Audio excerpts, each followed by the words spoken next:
If you're still struggling on getting funding for your business because you don't know what's the best NAICS code, okay? So I made a previous video, I'll put a link below that, because we actually give you a full business system, step-by-step video system from the NAICS code all the way to funding a loan. We actually give you that system. So if you want that system, you can click Houston below or click the link in the description and we'll send it over to you. All right. Now, here's the thing about it, but people don't understand, and it's so important.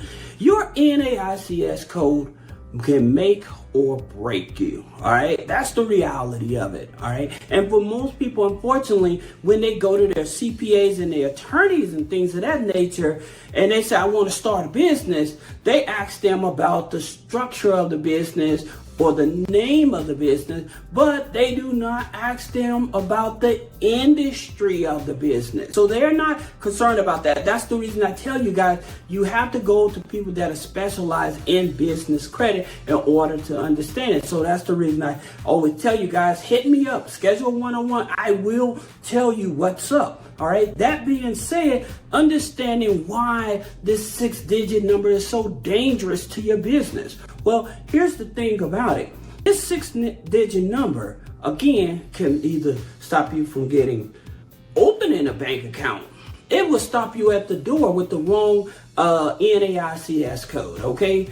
Just from even opening up the bank, all right? And we're going to talk about those, and then we're going to talk about the most valuable NAICS codes that can help you get funding. But better yet, let's talk about some of the most valuable ones first, all right? And then we'll talk about the worst ones. So you may be in that situation, but we're going to talk about some of the valuable ones, and then we'll just go back and forth so that way you understand, all right? So here, let's just say that you are in the car industry. Say that you are a mechanic and stuff like that, all right? So in terms of that, that's a low risk. And so the thing about it, you want to look for general auto repair, okay?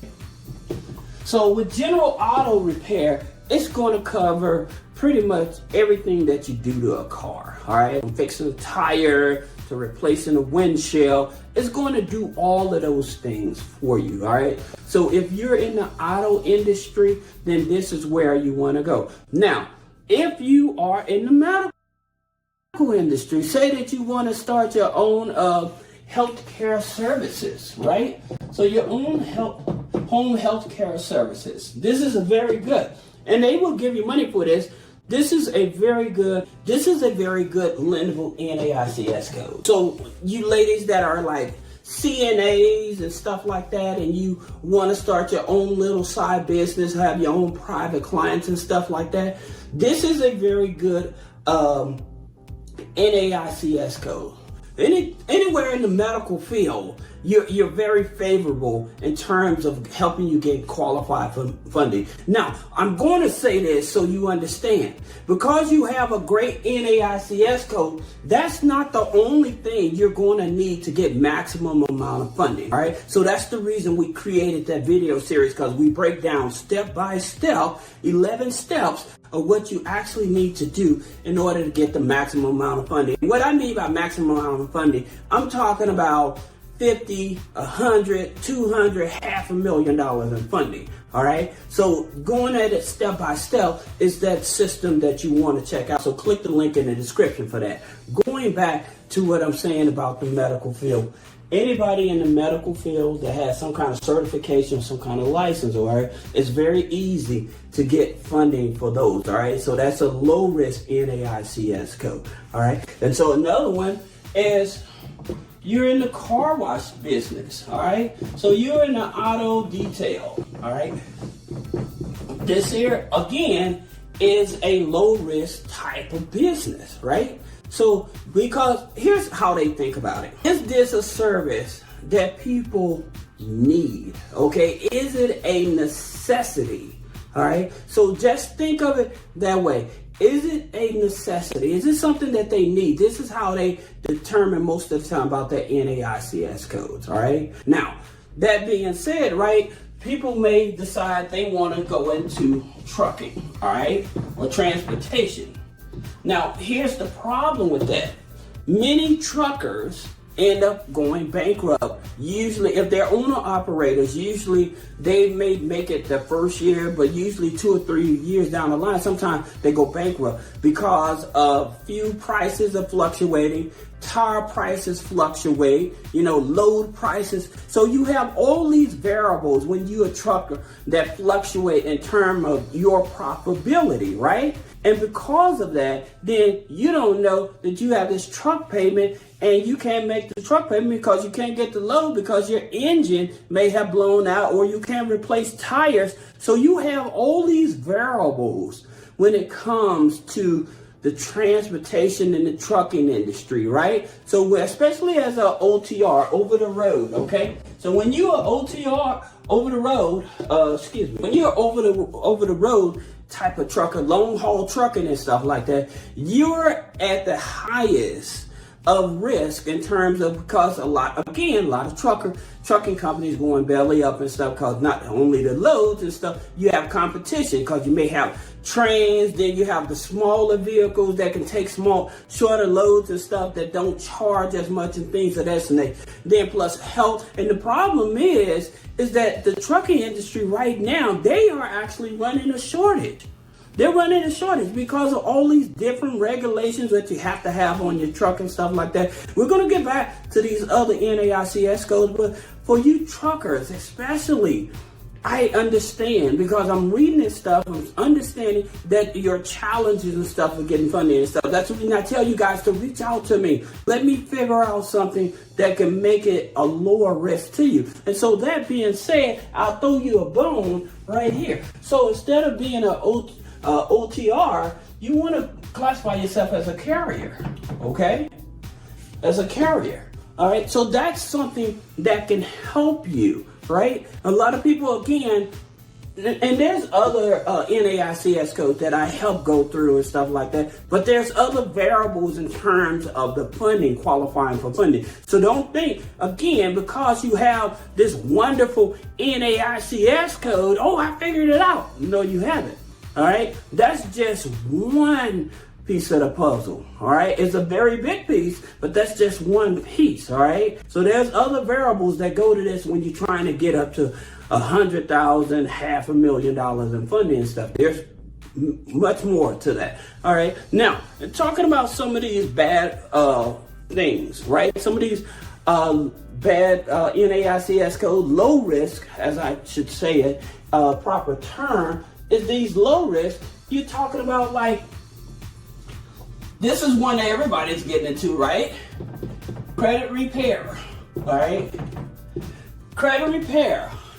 Credit repair is a high risk, okay? Whenever you're dealing with people's social security numbers, identity theft, things of that nature, you're talking about high risk, all right? And if you have a company that says, well, I do credit repair or whatever, guess what? They're not going to even open up the checking account, all right?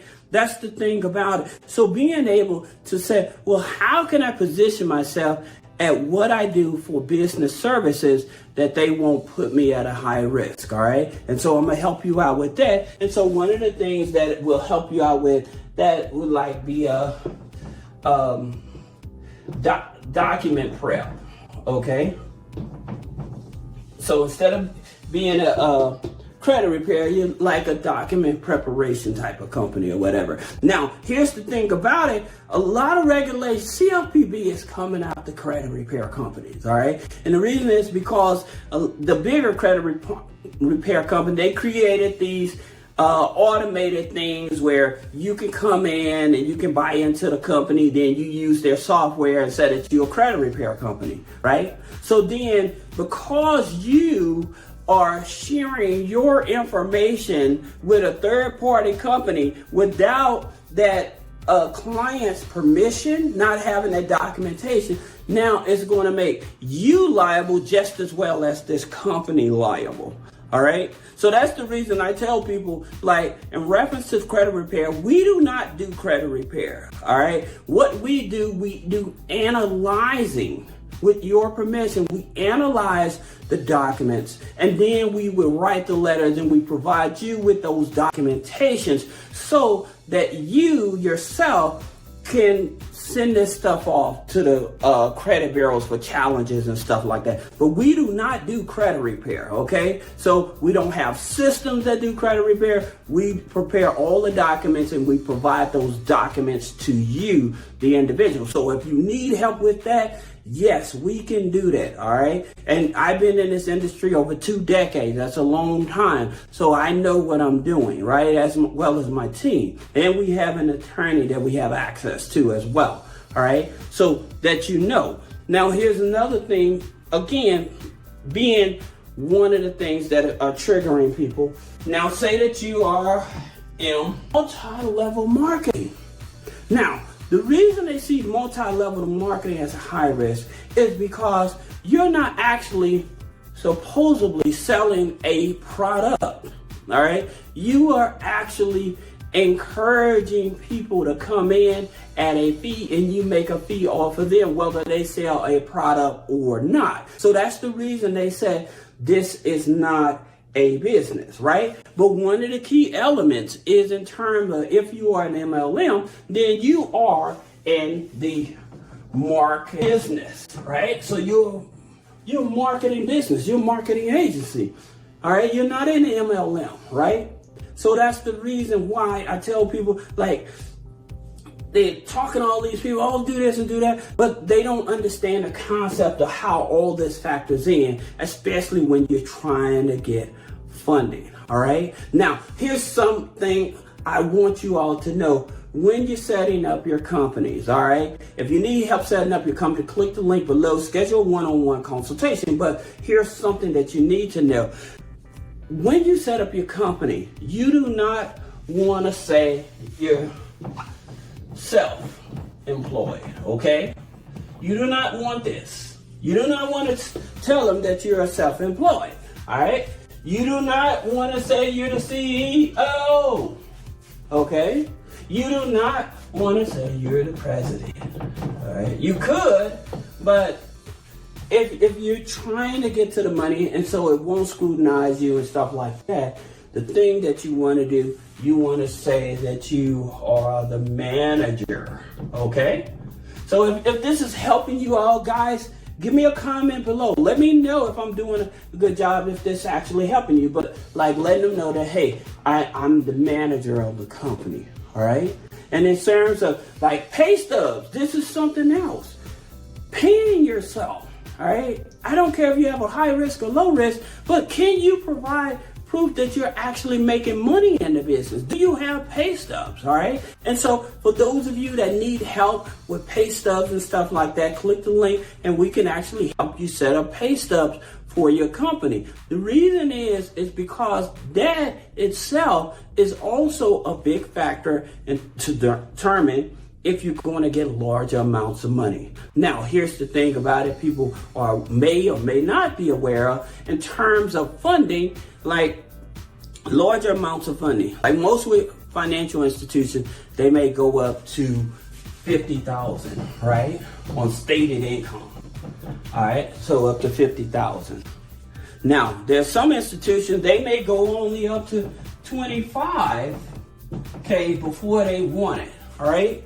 Now, I tell you what happened to me, all right, and this is crazy.